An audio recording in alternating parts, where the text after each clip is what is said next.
Sekali lagi saya katakan, kita ini orang Indonesia yang beragama Islam, bukan orang Islam yang ada di Indonesia. Kita lahir, kita sujud, kita sholat di bumi Indonesia. Karena itu kita tidak boleh mengotori bumi Indonesia, karena kita sujud di bumi Indonesia. Karena kita sujud di bumi Indonesia, maka harus kita jaga Indonesia itu. Cara menjaganya bagaimana? Dengan toleran. Ada panduan-panduan, yaitu ud'u ila sabili rabbika bil hikmah wal mau'izatil hasanah. Kalau memang ada masalah dengan Ahok, kenapa nggak disampaikan dengan uswatun hasanah, dengan bil hikmah? Saya kira orang seperti Ahok itu orang yang senang berdebat, bukan anti debat. Tadi dikatakan mulutnya cablak. Orang cablak pasti dia suka debat. Tadi dikatakan mulutnya cablak. Orang cablak pasti dia suka debat, suka dikritik. Ya kan? Karena itu yang kita tekankan adalah apa yang dilanggar dalam Undang-Undang Dasar oleh Ahok. Itu dibuktikan secara konstitusionalitasnya.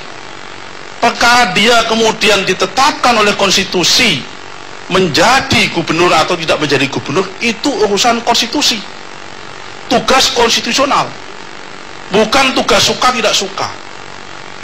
Kalau kita ingin menerima karena dia alasan agama nggak mau dipimpin, karena alasan bahwa mayoritas umat Islam nggak mau dipimpin orang minoritas dan sebagainya, pada satu sisi kita melihatnya ini Indonesia.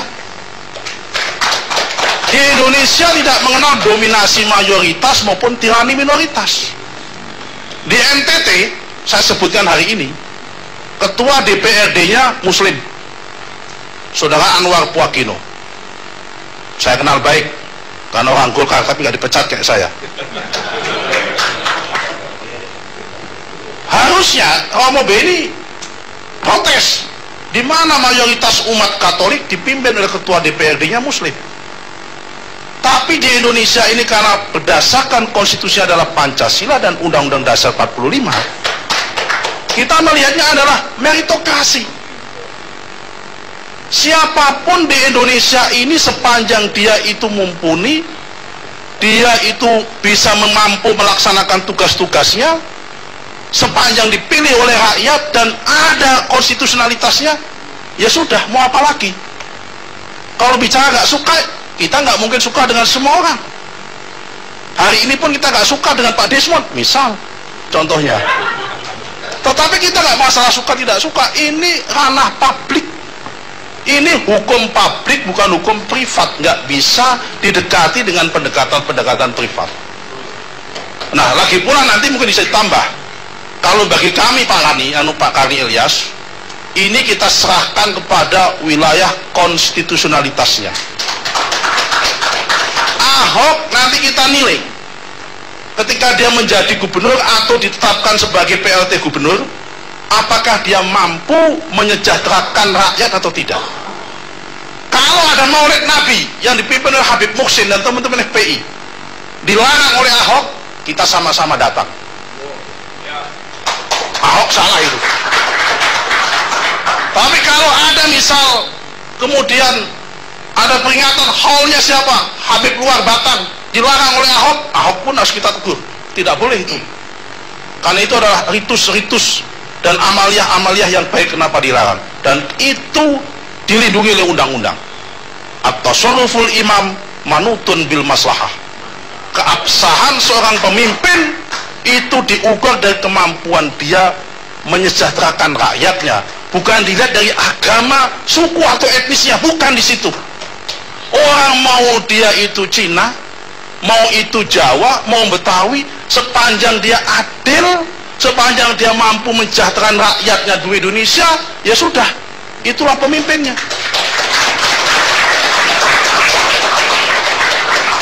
Kita nggak boleh mempersonifikasi melihat orang itu dari perspektif-perspektif privatnya. Dia agamanya apa, sukunya apa, tidak akan selesai. Kecuali kalau dia pemimpin rumah tangga. Ini pemimpin negara. ada undang-undang negara tentang itu. Saya kira itu Pak Karni. Terima kasih. Baik, sekarang Romo Bedi pendapatnya sebagai dari non-muslim. Iya, negara ini kan negara konstitusi, dan konstitusi memberi jaminan setiap orang untuk mendapatkan rasa aman. Justru ketika polisi tidak memberikan rasa aman itu salah. Kalau polisi bertindak tegas sesuai dengan konstitusi, maka polisi itu menjalankan konstitusi. Justru kalau polisi tidak menjalankan itu, dia melanggar konstitusi. Lah, ini pentingnya menegakkan hukum. Hukum harus di atas segalanya, karena spiral kekerasan itu sudah menjadi bagian dari cara berpikir bernegara kita, sehingga kekerasan seolah-olah dilegalkan. Maka memutus tali kekerasan itu saatnya lah kalau ingin membangun negara dan bangsa ini. Problem kita ini kan problem, kalau kita akui, mengapa kekerasan terus berlangsung? Karena kita tidak pernah memutus tali kekerasan itu. Lah, tali kekerasan hanya bisa diputus dengan penegakan hukum yang tegas, tanpa pandang bulu, dan tidak diskriminasi. Maka hukum harus menjadi panglima. Hukum tidak dikendalikan oleh kekuasaan politik, tapi hukum harus tetap kepada tugasnya, yaitu melindungi masyarakat. Problem kedua menurut saya adalah bagaimana roh konstitusi itu menjadi habitus bangsa, yaitu menjadi gugus insting yang mempengaruhi cara berpikir, bertindak, bernalar. Seseorang berhak atas siapapun karena berhak dipilih dan memilih. Maka seseorang berhak dicalonkan dimanapun, karena kita adalah negara konstitusi, dan dalam negara konstitusi negara kebangsaan. Maka dalam negara kebangsaan tidak ada lagi diskriminasi dan perbedaan warna kulit, agama, suku apapun, karena disitulah dasar konstitusi. Yang terakhir saya mengatakan, kekerasan itu berarti penghinaan terhadap nilai ketuhanan yang Maha Esa. Karena siapa yang menyintai manusia, dia menyintai Tuhannya. Tetapi siapa yang merusak manusia, dia merusak Tuhannya. Maka Soekarno merumuskan Pancasila itu menjadi dasar kita, karena Soekarno adalah orang yang menyintai kemanusiaan dan keadilan. Maka Pancasila pertama dijadikan dasar, sehingga Pancasila ketuhanan yang Maha Esa menjadi dasar kita untuk bertindak, bernalar, berrelasi. Persoalan kita adalah hari ini, bagaimana memutus spiral kekerasan itu menjadi kebiasaan kita. Maka saatnya lah kekerasan itu diputus tali temalinya, dan struktur kekerasan harus segera dihilangkan. Maka muncullah damai. Damai adalah sebuah cita-cita bersama, karena perdamaian yang sejati ketika orang-orang bisa mengendalikan dirinya. Maka Eric Pon selalu mengatakan, kekerasan berarti merusak dimensi cinta. Kalau orang menyintai, maka dia menyintai kehidupan. Jadi kekerasan sebenarnya penghilangan terhadap kehidupan. Terus kalau dia menghilangkan kehidupan, berarti dirinya tidak punya secinta. Karena cinta adalah orang tidak egois, tidak menang sendiri, dan cinta adalah orang yang menjadi kaum pemberi. Maka Karum Gibran mengatakan, jadilah kaum pemberi, bukan kaum penerima. Karena dengan memberi ketulusan dan kejujuran, maka sayap-sayap cinta akan bersemi. Nah, bagaimana cinta harus menjadi dasar kita, karena dengan cinta itu segala kekerasan akan menjadi luntur. Sehingga hadir kamera mengatakan, saatnya lah tali-tali kekerasan itu diputus, dan cinta harus bersemi lewat kejujuran dan ketulusan, karena itu akar dari segalanya. Tapi kalau kita masih penuh kepalsuan, dan kita tidak mau mengakui bahwa kita melakukan itu, kemudian kita menggunakan dalil dengan macam-macam, tetapi kita meniru diri kita sendiri. Cinta hanya orang-orang yang memiliki dirinya yang otentitas. Hanya orang yang otentik yang menyintai Tuhannya, dia menyintai kehidupan. Maka kekerasan akhirnya menghilangkan kehidupan, dan budaya kematianlah menjadi pilihan dari orang-orang yang menyukai kekerasan itu. Baik, kuliah Romo Bedi tentang pentingnya cinta. Demokrasi sendiri juga menuntut cinta. Demokrasi yang sehat itu menuntut masyarakat yang decent society, Itu masyarakat yang saling menghargai, menghormati dengan yang lain, dan saling mencintai. Charles W. Pickering, Robo Bedi tentang pentingnya cinta. Demokrasi sendiri juga menuntut cinta.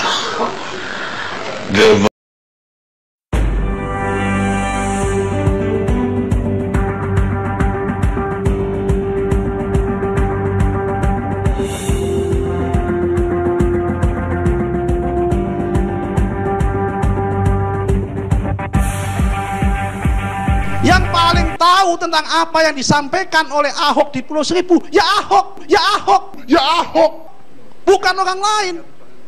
Itu ilmu tafsir, itu ilmu teks, hermeneutik. Karena itu dia tabayun, dia menjelaskan, dia minta maaf, saya tidak pernah bermaksud menyakiti umat Islam, saya tidak bermaksud mengakukan seperti itu dilakukan. Pertanyaan saya, saudara saya Nasir Jamil tadi mengatakan perlu tabayun. Majelis Ulama Indonesia yang hari ini membuat keterangan itu yang katanya dijadikan lisensi, apakah sudah melakukan tabayun, datang kepada Ahok atau memanggil Ahok? Maksudnya seperti itu. Paling tahu tentang Al-Quran itu sendiri adalah Allah Subhanahu wa Ta'ala dan Rasul, bukan Majelis Ulama Indonesia, bukan Ahmad Dhani, bukan Daniel Simanjuntak, bukan juga saya maupun sama Hamka Haq. Bukan itu. Pemirsa, sampai kita di ujung acara kita, jangan minta maaf untuk menunjukkan perasaan Anda, tapi minta maaflah atas kebenaran. Edmund Burke. Kita mulai diskusi kita. Saya ke Nasir Jamil. Assalamualaikum warahmatullahi wabarakatuh. Bapak Ibu sekalian yang hadir di ruangan ini dan juga pemirsa TV One, khususnya acara kita hari ini, malam ini maksud saya, Bang Karni, saya ingin menyampaikan beberapa hal. Yang pertama, karena Saudara Basuki Cahayapurnama ini katanya berasal dari Bangka Belitung Timur, dan orang Bangka itu identik dengan orang Melayu, dan orang Melayu biasanya suka berpantun, maka saya ingin menyampaikan pantun. Bukan. Bangun rumah dari papan, jaga papan jangan hilang, hati-hati menjaga lisan, jika tidak bisa hilang. Jadi kalau lisan kita tidak kita jaga, marwah kita bisa hilang, wibawa kita bisa hilang, kehormatan kita bisa hilang, persatuan kita bisa hilang, kebinekaan kita bisa hilang, solidaritas kita bisa hilang, kepercayaan kita bisa hilang, bahkan demokrasi kita bisa hilang.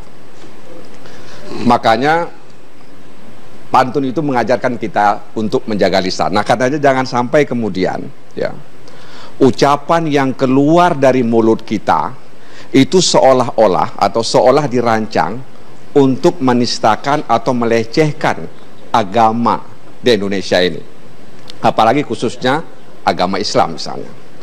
Nah, karenanya saya juga kadang-kadang heran, Bang Karni, media mainstream yang selama ini sangat jeli dan kritis terhadap pasal ujaran kebencian atau hate speech seolah-olah tidak memiliki nyawa dan terkubur di perut bumi. Itu satu hal. Yang kedua yang ingin saya sampaikan soal memberi maaf. Di dalam Al-Quran yang saya ketahui, memberi maaf itu bukan pekerjaan yang mudah. Meminta maaf itu mudah. Memberi maaf itu butuh jiwa besar. Dan umat Islam di Indonesia saya pikir adalah mereka yang memiliki jiwa yang besar, memberikan maaf.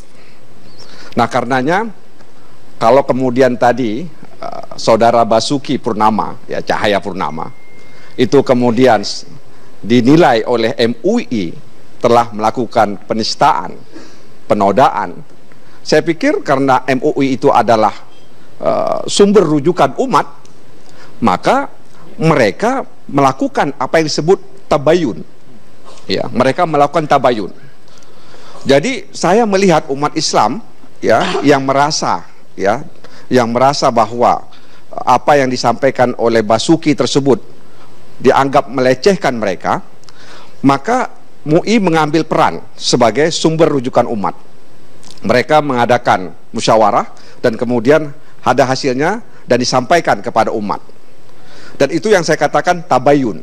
Ya, jadi tidak kemudian anarkis, meskipun sempat diprovok, ada gambar salib di masjid, ya, di beberapa masjid di DKI Jakarta, tapi umat Islam di Jakarta ini tidak terprovok dengan aksi-aksi itu. Jadi ini sebuah jiwa yang besar sekali menurut saya. Nah, karenanya kalau kemudian tidak ada tabayun, maka akan timbul anarkisme dan itu akan merusak demokrasi kita. Nah, karenanya sekarang yang ingin kita kejar itu adalah bagaimana kemudian tabayun yang dilakukan oleh MUI dan kemudian tadi kata Tengku Zulkarnain ya sudah disampaikan kepada kepolisian, itu direspon dengan baik. Jadi polisi harus menunjukkan profesionalitas dan netralitasnya dalam ajang demokrasi ini. Nah, tadi sudah disampaikan oleh Saudara Falizon, ya, Rusgiani di Bali hanya gara-gara mengatakan jijik terhadap canang, kemudian dia dihukum 14 bulan. Padahal menurut dia katakan itu spontan, tidak ada maksud untuk menistakan agama Hindu, spontan, bahkan disaksikan oleh 3 orang, tapi dihukum 14 bulan. Bukan berarti saya mengatakan bahwa Basuki itu harus dihukum, tidak. Saya ingin katakan bahwa polisi harus profesional dan harus netral. Nah, karenanya kita harapkan ya kepolisian ya itu kemudian harus bisa adil, objektif, kemudian profesional dan bertanggung jawab dalam menangani kasus ini. Jangan diambang-ambang, karena itu akan menimbulkan ketidakpastian dan keadilan. Jadi Bang Karni yang saya hormati, saya pikir hal-hal seperti ini menunjukkan bahwa memang umat Islam di Indonesia, khususnya di Jakarta, sudah sangat dewasa menyikapi hal-hal seperti ini. Bayangkan kalau kemudian ada unjuk rasa, kemudian merusak dan lain sebagainya, itu akan memberikan image bahwa umat Islam tidak dewasa dalam menyikapi ini. Dan ini bukan pertama kali sebenarnya. Banyak peristiwa di mana kemudian Islam dilecehkan, tapi umat Islam tetap dewasa dalam menyikapi ini. Nah, karena kita adalah negara hukum, maka MUI dan kemudian beberapa elemen masyarakat kemudian masih percaya dengan hukum di negeri ini. Itu yang harus kita acukan jempol, Bang Karni. Masih percaya dengan penegakan hukum di negeri ini. Kalau mereka tidak percaya dengan penegakan hukum ini sudah anarkis. Tapi mereka masih percaya, bahkan MUI pun ya masih percaya dengan penegakan hukum sehingga melaporkan kepada kepolisian. Sebagai institusi penegak hukum, maka harus merespon ini dengan cepat. Ya, apalagi tadi kalau benar kata Ahmad Dhani bahwa Pak Tito misalnya pernah mengatakan bahwa mereka polisi menangani kasus-kasus itu berdasarkan opini masyarakat, ya kan?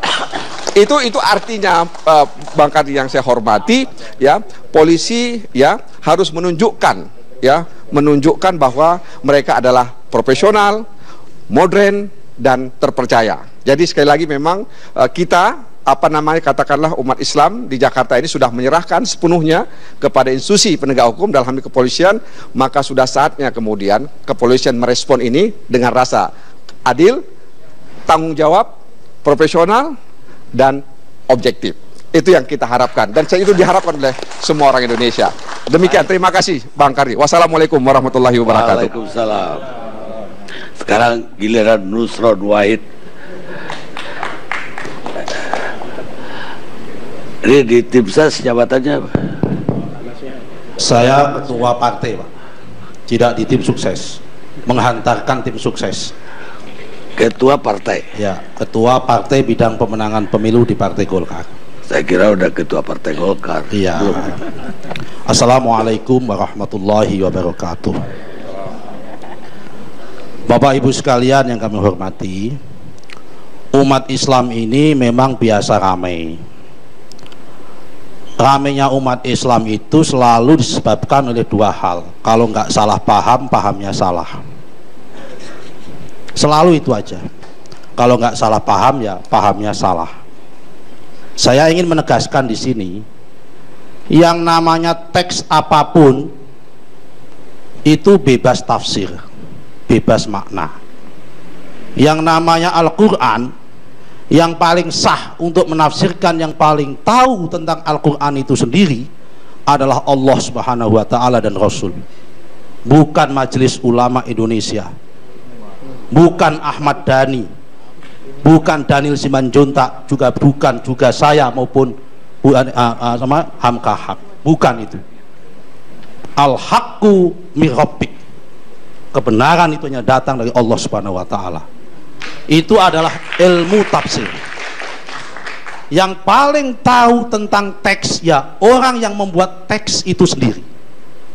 Dalam ilmu sastra, Mas Fadli senior saya di UI, ada namanya proses kreatif. Yang paling tahu tentang makna puisinya Taufik Ismail ya Taufik Ismail, bukan kita menerjemahkan seakan-akan. Karena itu kiai-kiai saya, guru-guru saya, ulama-ulama saya dulu ketika memaknai Al-Quran, saya ngaji, tidak pernah mengklaim dirinya paling benar. Selalu ditutup dengan satu kalimat, wallahu a'lamu bimuradihi, bahwa hanya Allah lah sesungguhnya yang paling tahu tentang maknanya, bukan orang lain. Karena itu kalau menjadi ulama, menjadi kiai, mengutip Al-Quran, jangan hanya mengutip dengan surat Al-Quran yang terjemahan. Man laisa syekh bil Quran wa syekhu wa syaiton. Barang siapa yang belajar Al-Quran tanpa guru, gurunya setan, multi interpretasi. Yang paling tahu tentang apa yang disampaikan si Buyani ya si Buyani. Guntur bebas menafsirkan, karena itu perlu tabayun. Malam ini dia menjelaskan, maksud saya nggak seperti itu. Yang paling tahu tentang apa yang disampaikan oleh Ahok di Pulau Seribu ya Ahok, bukan orang lain. Itu ilmu tafsir, itu ilmu teks, hermeneutik. Karena itu dia tabayun, dia menjelaskan, dia minta maaf, saya tidak pernah bermaksud menyakiti umat Islam, saya tidak bermaksud mengakukan seperti itu dilakukan. Pertanyaan saya, saudara saya Nasir Jamil tadi mengatakan perlu tabayun. Majelis Ulama Indonesia yang hari ini membuat keterangan itu yang katanya dijadikan lisensi, apakah sudah melakukan tabayun, datang kepada Ahok atau memanggil Ahok? Maksudnya seperti itu. Tabayun itu harus memanggil orangnya, bukan berpendapat sendiri. Itu tabayun, bukan berpendapat sendiri, itu tabayun. Ini saya sampaikan dengan kebenaran. Untuk membuktikan apa yang saya sampaikan, saya ingin mengutip sebuah hadis Nabi. Nabi pernah mengatakan, khairul quruni qarni, summal ladzina yalunahum, summal ladzina yalunahum, summal ladzina yalunahum, yalunahum. Sebaik-baiknya masaku pada masa Nabi Muhammad. Setelah itu masa sahabat. Setelah itu masa sahabat Bani Umayyah. Setelah itu masa sahabat Bani Abbasiyah. Setelah itu masa ulama dan sebagainya sampai sekarang. Ini adalah mana derajat kebaikan. Saya ingin bertanya, sejarah membuktikan Pak Karni tidak ngarang. Pada abad Bani Abbasiyah, Khalifah Abbasiyah ke-16, Sultan Khalifah Al-Mu'tadid Billah pernah mengangkat seorang gubernur namanya Umar bin Yusuf, seorang Kristen taat, menjadi gubernur di Al-Anbar, Irak. Apakah di waktu itu tidak ada surat Al-Maidah 51 pada zaman itu? Apakah pada masa itu tidak ada ulama-ulama yang menafsirkan Al-Maidah? Mohon maaf, apakah ulama-ulama yang pada masa itu kalah soleh, kalah alim dengan ulama-ulama hari ini? Bukti kedua, saya ingin mengatakan, dari semua ayat Al-Quran, terjemahan Al-Quran, hanya teks bahasa Indonesia saja yang memaknai bahwa aulia itu pemimpin. Bahasa Inggris tidak ada. Waktu ada 1 menit. Ya kan? Tidak ada seperti itu. Karena itu Bapak Ibu sekalian, ini semua apa yang disampaikan Ahok itu tidak lepas dari konteks sosial hari ini. Sebelum Ahok dilantik menjadi gubernur menggantikan Pak Jokowi, sudah ada kok. Di ILC ini juga saya hadir, yang mengatakan menolak Ahok jadi gubernur pada saat itu, karena juga dengan ayat ini juga, dan bahkan kemudian membuat gubernur tandingan. Saya ingin mengatakan, Indonesia ini negara Pancasila. Namanya negara Pancasila itu adalah hukum-hukum Islam, syariat Islam adalah harus kita hormati dalam konteks ranah privat. Tapi dalam konteks pengambilan keputusan ada konsensus bersama, misakon golidon, yang namanya Pancasila itu. Di dalam Pancasila sudah jelas muslim, non muslim boleh menjadi pemimpin, boleh menjadi apapun. Karena itu Bapak sekalian, fakta mengatakan yang menggunakan ayat Al-Maidah untuk menolak Ahok hari ini di masjid-masjid itu ada. Jangan mengatakan tidak ada. Di YouTube ada. Nah, karena itu apa yang disampaikan Ahok sudah jelas. Dia menyampaikan tabayun bahwa apa yang disampaikan itu tidak bermaksud melecehkan maupun menistakan Al-Quran, apalagi umat Islam, apalagi agama Islam. Tidak bermaksud seperti itu. Itu jelas. Yang paling tahu tentang omongan Ahok ya Ahok sendiri. Yang paling tahu tentang Al-Quran, yang paling tahu tentang Al-Quran ya Allah Subhanahu wa Ta'ala. Ya, itu udah yang ada. paling tahu tentang si Buyani ya si Buyani itu sendiri. Itu udah ada sebutkan tadi. Oke, karena itu sekalian, kalau kita ingin berpolitik sebagai negara Pancasila, ayo kita sepakat bersama-sama malam ini, hentikan penggunaan ayat-ayat untuk politik. Ayat Al-Maidah tidak ada kaitannya dengan politik. Ayat Al-Maidah multi tafsir. Karena multi tafsir tidak usah dipakai justifikasi untuk menistakan orang, untuk melawan orang dan sebagainya. Kita kembalikan cita-cita besar kita sebagai bangsa Indonesia.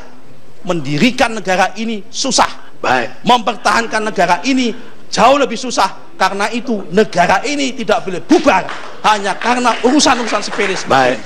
Sekian, terima kasih. Berdirilah di samping seseorang ketika orang itu, saya gak izinkan siapapun, berdirilah di samping seseorang ketika orang itu berbuat benar, tapi berpisahlah ketika orang itu berbuat salah. Abraham Lincoln. Saya sekarang ke Rasulullah. Terima kasih Bang Karni. Kalau kita simak diskusi hari ini itu ada waktu. Ada tiga hal ada yang berkembang di sini. Perbedaan tafsir tentang Al-Maidah, yang kedua pro kontra dalam kaitan pilkada, yang ketiga penegakan hukum. Saya tidak akan bicara tentang perbedaan tafsir Al-Maidah, saya tidak punya kapasitas. Biarlah para ulama yang sudah belajar itu saling menjatuhkan di sini. Ya, bahkan bukan saling menjaga, tapi hobinya memang saya begitulah pimpinan umat Islam itu. Nah, baik, pada sekitar tahun 60-an ya. Ya. Sampai abang bilang bahwa seolah-olah pemimpin umat Islam suka menjatuhkan. Ya. Abang harus saya ralat itu. Saya ralat. Tapi yang di sini, Anda lihat hari ini bagaimana? Mau siapa yang membantah itu? Rakyat Indonesia menonton. Ya. Kalau bilang abang ini menjatuhkan forum ini bukan menjatuhkan. Baik. Bukan menjatuhkan ini. Anda lihat Anda lihat tadi. Oke. Gak. Baik. Saya tadi memang belum, saya salah. Saya minta Anda bicara sebagai pakar hukum. Ya, makanya saya masuk ke badan hukum Islam. Baik. Tapi hukum.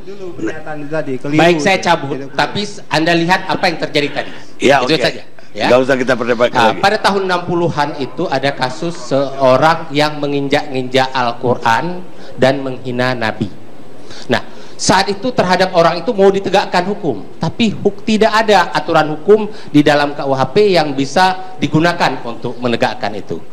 Ada juga pasal 156 KUHP, itu penghinaan terhadap golongan, bukan terhadap penistaan agama. Oleh karena itu pada tahun 1965 ada kebijakan oleh negara memasukkan satu pasal di dalam KUHP, pasal 156A terselip di antara 156 dan 157. Nah, kemudian pasal 156A itu bukan ditujukan untuk melindungi agama. Sekali lagi saya katakan, bukan digunakan untuk melindungi agama, tapi untuk melindungi rasa kenyamanan umat beragama.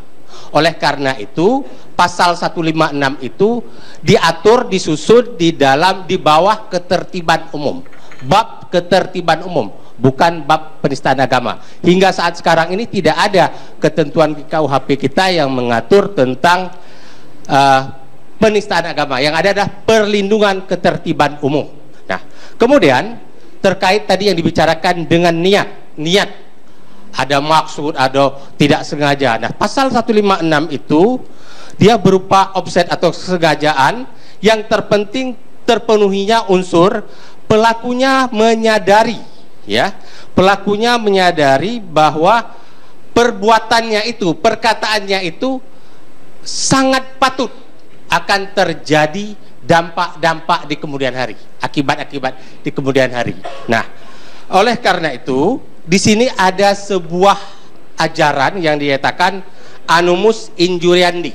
Animus Injuriandi ini begini azasnya, bahwa ketika orang mengatakan saya tidak ada niat, tidak ada maksud dan tidak sengaja menghina, maka jawaban atas pernyataan itu adalah Anda tidak perlu dengan sengaja atau dengan maksud. Yang penting dibuktikan adalah apakah pelakunya sepatutnya menyadari akan dampak ya atau akibat perbuatan yang dilakukannya. Kasus Arswendo jelas-jelas beliau menyatakan saya tidak ada niat, saya tidak sengaja. Nah, kemudian tetap hukum bergerak. Nah, kemudian bagaimana pembuktian sebuah perkara? Tadi hukum pidana material, sekarang hukum pidana formil. Pembuktian perkara pidana pasal 156 itu biasanya penyidik bahkan di depan pengadilan akan menggunakan pertama keterangan ahli. Keterangan ahli itu ada 3 ahli yang dipakai: ahli agama, ahli bahasa, dan ahli hukum pidana.